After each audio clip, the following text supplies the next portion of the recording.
Hello friends, welcome to our future bright institute. Future bright ইনস্টিটিউটের পক্ষ থেকে তোমাদের সকলকে জানাই অভিনন্দন। বন্ধুরা, তোমাদের যে আমরা রেলওয়ের থিওরি ক্লাস যে অলরেডি স্টার্ট করেছি, তা যারা পার্ট 1 দেখোনি তাদেরকে বলবো অবশ্যই পার্ট 1 দেখবে। এবং দেখার সাথে সাথে তোমাদের একটি কাজ থাকবে, কি তোমাদের একটিই কাজ থাকবে, সেটা হচ্ছে যা করানো হচ্ছে সেটা তোমাদের একটা নোটস করে রাখা।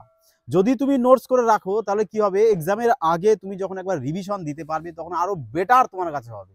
সমস্ত তোমার থিওরি তোমার ব্রেনে চলে আসবে, কোনো কোশ্চেন তোমার একটাও বাদবে না। অর্থাৎ সায়েন্স থেকে যদি যে কোনো যত ডিপ কোশ্চেন দিক, সমস্ত কোশ্চেন তুমি অ্যাটেন্ড করতে পারবে। এবং যারা যত কম্পিটিটিভ এক্সাম আছে, তুমি একদম রাজ্য সরকারের ডি গ্রুপ থেকে শুরু করে পুরো সিজিএল সিপিও মানে যত এক্সাম আছে, সমস্ত এক্সামে কিন্তু সায়েন্স থেকে এখনকার দিনে খুব বেশি মাত্রায় কোশ্চেন থাকে। এর জন্য সায়েন্সটাকে সবাই বেশি করে জোর দিয়ে পড়ো এবং জোর দিয়ে ভিডিওটা দেখবে এবং বন্ধুদের মধ্যেও শেয়ার করে দিও।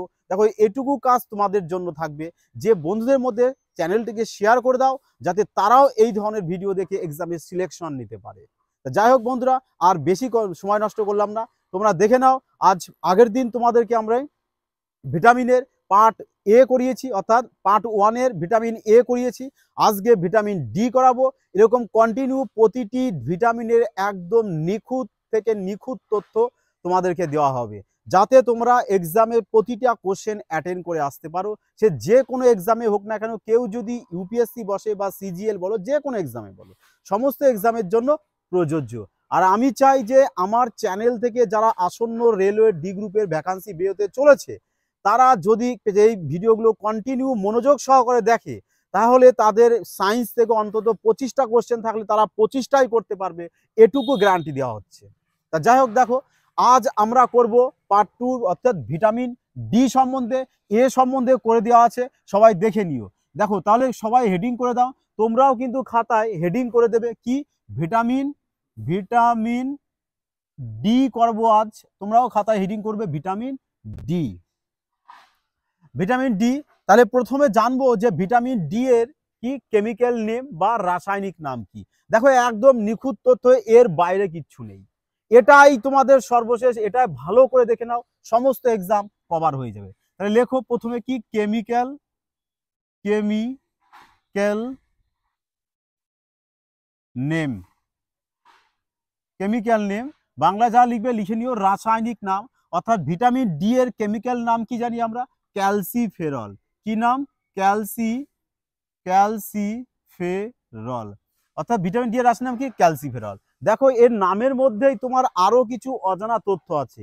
এর জন্যই তো তোমাদের ফিউচার ব্রাইট ইউনিক স্মার্টনেস পড়ার কিভাবে পড়তে হয় তার টেকনিক তোমাদেরকে প্রোভাইড করা হচ্ছে। দেখো এখানে লেখা আছে ভিটামিন ডি এর রাসায়নিক নাম কি জানি আমরা, ক্যালসিফেরল। তা ক্যালসিফেরল থেকে তুমি এখান থেকে নিয়ে নাও না সিএ, ক্যালসিয়াম। সিএ তাহলে কি হয়? ক্যালসিয়াম হয়। তাহলে বলো, এই যে সিএ ক্যালসিয়াম, এই ক্যালসিয়াম মানব শরীরে সবচেয়ে বেশি থাকে কিসে? সেটা তোমরা কিসে থাকে সব থেকে বেশি? সেটা হচ্ছে বোনসে, মানে তোমার অস্থি বা হাড়ে থাকে, তাই না? তাহলে সবচেয়ে বেশি ক্যালসিয়াম কিসে থাকে আমাদের? বোনসে, হাড়। তাহলে একটু জানো না, যারা এখান থেকে বোনস নিয়ে যারা স্টাডি করে তাদেরকে কি বলা হয়? যারা বোনস নিয়ে স্টাডি করে তাদেরকে কি বলা হয়? অস্টিও অস তাদেরকে কি বলা হয়? অস্টিওলজি। তাদেরকে কি বলা হয়? অস্টিওলজি। তার মানে যারা বোনস নিয়ে পড়াশোনা করে তাদেরকে কি বলা হয়? অস্টিওলজি। দেখো একটা তো তোমার বোনসে থাকে, একটা বোনসে ক্যালসিয়াম বেশি মাত্রায় থাকে, আর একটা কিসে থাকে আমাদের?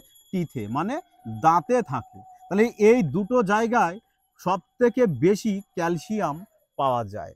তাহলে এখান থেকে বোনস পড়ে নিলে, বোনস সম্বন্ধে তোমাদের আরো বেটার পড়ানো হবে যখন বোনসের তোমাদের থিওরি ক্লাস করানো হবে। অর্থাৎ বোনস কি দিয়ে তৈরি হয়, সেল দিয়ে, সেল আসে কোথা থেকে, তারপরে বোনসের মধ্যে কটা সেলস থাকে, ওই সেলের কাজ কি, সমস্ত কিছু তোমাদের বোনস সংক্রান্ত চ্যাপ্টারে শেখানো হবে। তাহলে দেখো এখান থেকে আমরা এটুকু পেলাম। নেক্সট লেখো এবারের সোর্সেস, মানে উৎস। অর্থাৎ ভিটামিন ডি এর কি কি উৎস আছে। দেখো 1 নম্বর কি? 1 নম্বর লেখো প্রথমত তুমি দুধ। দুধ থেকে ভিটামিন আমরা ডিম পাই, এই ভিটামিন ডি পাই। পরে লেখো ডিম, ডিমের কুসুম, ডিমের ডিমের কুসুম থেকেও পাওয়া যায়, ডিমের কুসুম। তারপর লেখো বাঁধাকপি, কেউ যদি বাঁধাকপি খাও প্লান্ট, তাহলে বাঁধাকপি থেকে তুমি ভিটামিন ডি পেয়ে যাবে। তাছাড়া আরও লিখতে পারো মাংস থেকেও ভিটামিন ডি পাওয়া যায়, কড কড অয়েল থেকেও ভিটামিন ডি পাওয়া যায়। তাহলে এই কটি গেল ভিটামিন ডি এর উৎস। এছাড়াও তুমি কি পেতে পারো, সূর্যের আলো থেকেও ভিটামিন ডি পেতে পারো। তাহলে তোমরা একটু আলাদা ফ্যাক্ট বলে লিখে নাও, যে ফ্যাক্ট বলে বা নোটস বলে কটি লিখে নাও উক্তি। দেখো নাম্বার 1 দিয়ে আমরা কি লিখব, নাম্বার 1 দিয়ে লিখি যে এই যে ভিটামিন ডিটা, এই ভিটামিন ডি সর্বপ্রথম কে আবিষ্কার করেছিলেন। তাহলে ভিটামিন ডি সর্বপ্রথম কে আবিষ্কার করেন, আমাদের ভিটামিন ডি সর্বপ্রথম আবিষ্কার করেন বিজ্ঞানী হপকিন্স। সর্বপ্রথম ভিটামিন ডি আবিষ্কার করেছিলেন তোমার 1912 সালে তোমার বিজ্ঞানী হপকিন্সই সর্বপ্রথম ভিটামিন আবিষ্কার করেন। তাহলে যদি কোশ্চেন দেয় সর্বপ্রথম কোন ভিটামিন আবিষ্কার হয়, দেখো এখান থেকেও লিখতে পারো, লিখে দিতে পারো যে প্রথম এই ভিটামিন ডি আবিষ্কার হয়, অর্থাৎ সর্বপ্রথম কোন ভিটামিন আবিষ্কার হয়, সর্বপ্রথম ভিটামিন ডি, অর্থাৎ ভিটামিন ডি আবিষ্কার হয়েছিল। তাহলে সর্বপ্রথম যদি বলে কোন ভিটামিন আবিষ্কার হয়, তাহলে কি বলবো আমরা, ভিটামিন ডি বলবো সর্বপ্রথম আবিষ্কার হয়। কে আবিষ্কার করেছিলেন, বিজ্ঞানী হপকিন্স সর্বপ্রথম ভিটামিন ডি আবিষ্কার করেছিলেন। তাহলে এখান থেকে দুটো উক্তি পেলাম, ফ্যাক্ট। 3 নম্বর ফ্যাক্ট তোমরা লিখতে পারো কি, যে এই ভিটামিন ডি সব থেকে দ্রুত হারে তৈরি হয়। যদি বলে কোন ভিটামিন সব থেকে দ্রুত হারে তৈরি হয়, তাহলে কোন ভিটামিন বলবো আমরা, ভিটামিন ডি। তার মানে ভিটামিন ডি সব থেকে দ্রুত, অর্থাৎ ফাস্ট ভিটামিন, অর্থাৎ দ্রুত হারে হারে নির্মাণ হয় বা তৈরি হয়। তাহলে এখান থেকেও কিন্তু একটা কোশ্চেন আসতে পারে যে সব থেকে দ্রুত হারে বা ফাস্ট কোন ভিটামিন তৈরি হয়, তাহলে ভিটামিন ডি নাম বলবো আমরা। আর সর্বপ্রথম কোন ভিটামিন আবিষ্কার হয়েছিল, ভিটামিন ডি নাম বলবো আমরা। সর্বপ্রথম কোন ভিটামিন আবিষ্কার হয়েছিল, ভিটামিন ডি। কে আবিষ্কার করেছিল, বিজ্ঞানী হপকিন্স সর্বপ্রথম আবিষ্কার করেছিল। 3টে মহত্বপূর্ণ ফ্যাক্ট। এছাড়াও তোমরা আরও একটি লিখে নাও, এখানে লেখো যে এই ভিটামিন ডি কে, দেখো প্রত্যেকটি কোশ্চেনই কিন্তু, প্রতিটা কোশ্চেনই মোস্ট ইম্পর্টেন্ট কোশ্চেন, এবং সমস্ত এক্সামে কিন্তু এই ধরনের কোশ্চেন খুবই আসে। তা তোমরা এগুলো কিন্তু খুব গুরুত্ব সহকারে ভিডিওটি দেখবে এবং খাতায় নোটস করতে কিন্তু ভুলবে না। তাহলে 4 নম্বর লেখো, 4 নম্বর ফ্যাক্টস কি নেবো আমরা, যে এই ভিটামিন ডি কে কি বলা হয়, হরমোন ভিটামিন বলা হয়। যদি তোমাদের এক্সামে কোশ্চেন আসে যে কোন ভিটামিনকে হরমোন ভিটামিন বলবো, তাহলে কি বলবো আমরা, ভিটামিন ডি। তাহলে ভিটামিন ডি কেই বলা হয় হরমোন ভিটামিন। তাহলে ভিটামিন ডি কে কি বলবো আমরা, হরমোন ভিটামিন। ক্লিয়ার যে হরমোন ভিটামিন কাকে বলা হয়, ভিটামিন ডি কে। এবার প্রশ্ন আসতে পারে যে কেনই বা ভিটামিন ডি কে হরমোন ভিটামিন বলবো, তাই না? তার কারণ হলো, আচ্ছা তোমরা একটু নোটস করো, দেখো কেন হরমোন ভিটামিন বলবো। তাহলে ভিটামিন ডি কে হরমোন ভিটামিন বলার কারণ, এই যে ভিটামিন ডি কি করে, হরমোনের সাথে যুক্ত হয়ে কাজ করে। এর জন্যই আমরা ভিটামিন ডি কে হরমোন ভিটামিন বলবো। এবার প্রশ্ন আসতে পারে কোন হরমোনের সাথে যুক্ত হয়ে কাজ করে, তখন তোমরা বলবে যে পিটিএইচ হরমোন। কোন হরমোনের সাথে যুক্ত হয়ে কাজ করে, পিটিএইচ হরমোন, মানে প্যারাথাইরয়েড হরমোন। তোমরা একটু এর ফুল ফর্মও লিখে নেবে, কি, প্যারাথাইরয়েড হরমোন। দেখো এই প্যারাথাইরয়েড হরমোনের আরেকটি নামও আছে, যাকে কলিপস হরমোনও বলা হয়। কি হরমোন বলা হয়, কলিপস হরমোন। তাহলে কোশ্চেন এখান থেকে আসতে পারে যে কোন ভিটামিনকে হরমোন ভিটামিন বলে, ভিটামিন ডি। কেন বলে, কারণ হরমোনের সাথে যুক্ত হয়ে কাজ করে। কোন হরমোনের সাথে যুক্ত হয়ে কাজ করে, পিটিএইচ হরমোনের সাথে যুক্ত হয়ে কাজ করে। কোথায় থাকে এটা, আমাদের গলাতে থাকে, অর্থাৎ থাইরয়েডের পেছনে থাকে। ঠিক আছে, পিটিএইচ হরমোন। ক্লিয়ার এটুকু? দেখো তাহলে এখান থেকে যে কটা ফ্যাক্ট পেলাম, টোটাল 4টে ফ্যাক্ট পেয়েছি। তার 4টে ফ্যাক্টই তোমরা ভালো করে লিখে নেবে। এবার জানবো, দেখো কি, যে ভিটামিন ডি এর অভাবে কি কি ডিজিজ হতে পারে, অর্থাৎ এর অভাবে কি কি ডিজিজ হয়। তাহলে এটা একটু আমরা জেনে নেব যে কি কি ডিজিজ বা রোগ হয়।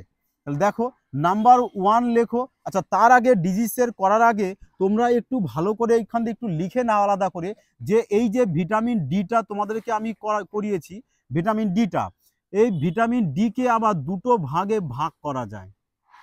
কটা ভাগে ভাগ করা যায়, দুটি ভাগে। দেখো সমস্ত কিছু নিখুঁত তথ্য তোমাদের দেওয়া হচ্ছে, তোমাদের একটি কাজ কি এটাকে নোটস করে রাখা, এবং যদি তুমি নোটস করে রাখো তোমার সমস্ত এক্সাম এটা কাজে লেগে যাবে। তা দেখো ভিটামিন ডি কে দুটো ভাগে ভাগ করা যায়, একটাকে বলা হয় ভিটামিন ডি2 আর আরেকটিকে বলা হয় ভিটামিন ডি3। তাহলে এইবার ডি2র রাসায়নিক নাম কি আর ডি3 বা রাসায়নিক নাম কি এটা জানবো। ডি2র রাসায়নিক নাম লেখো আর্গো, আর্গো ক্যালসিফেরল, আর্গো ক্যালসিফেরল। আর ডি3 রাসায়নিক নাম লেখো, ডি3 রাসায়নিক নাম হচ্ছে কোলে ক্যালসিফেরল, আর্গো ক্যালসিফেরল আর হচ্ছে কি কোলে ক্যালসিফেরল। এই ভিটামিন ডি3 রাসায়নিক নাম আর ডি2 রাসায়নিক নাম। এই দুটো ভিটামিন কি কাজ করে? এই দুটো ভিটামিনই কাজ করে কি আমাদের বোনস মানে অস্থি বা হাড়কে কি করে স্ট্রেংথ প্রদান করে, মানে বোনস বা হাড়কে কি করে শক্তিশালী বা মজবুত করে কে ভিটামিন এই ডি2 এবং ডি3।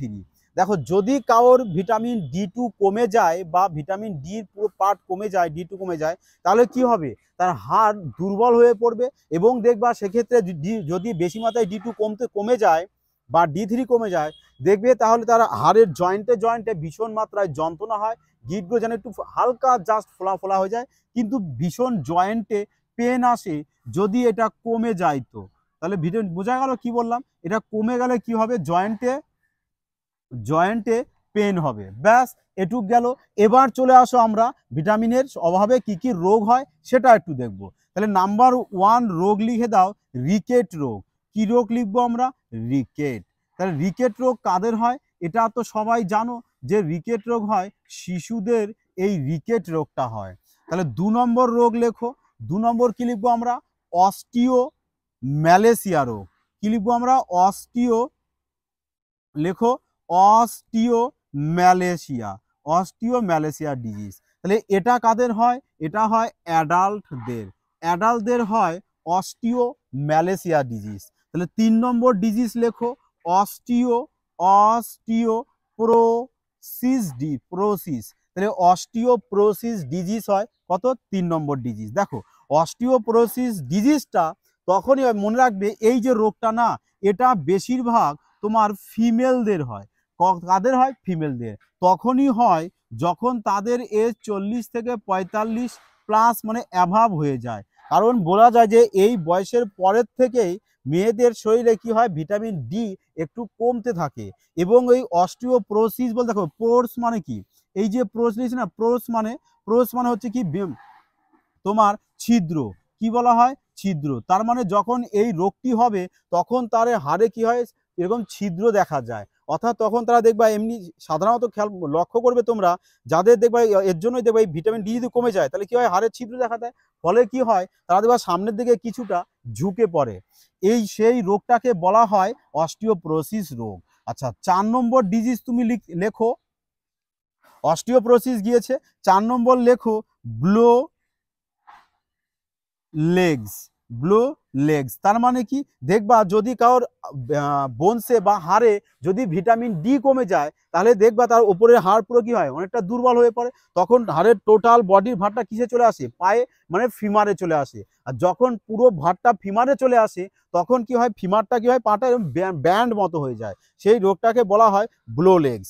এছাড়াও তুমি লিখতে পারো আরো কি লিখতে পারো নকনি।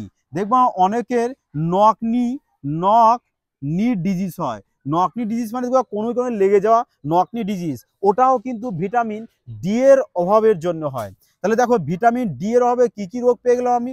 রিকেট, অস্টিওম্যালেসিয়া, অস্টিওপ্রোসিস আর ব্লো লেগস অ্যান্ড নকনি। এতগুলো ডিজিজ পাওয়া গেল ভিটামিন ডি থেকে। তাহলে এই টোটাল ভিটামিন ডি এর সমস্ত ভিডিওটি অর্থাৎ পুরো সম্পূর্ণ নিখুঁত তোমাদেরকে দেওয়া হলো। এর বাইরে আমার মনে হয় না যে এক্সামে কোশ্চেন আসতে পারে।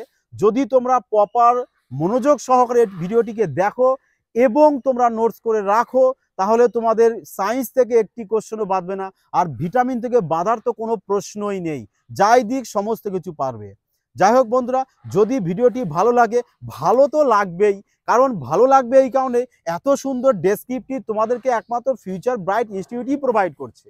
আর যাই হোক, যদি ভালো লাগে তবু তোমরা চ্যানেলটিকে সাবস্ক্রাইব করে বন্ধুদের মধ্যে শেয়ার করে দিও। আর হ্যাঁ, লাইক করতে কিন্তু ভুলো না, একটি লাইক কিন্তু অবশ্যই করবে।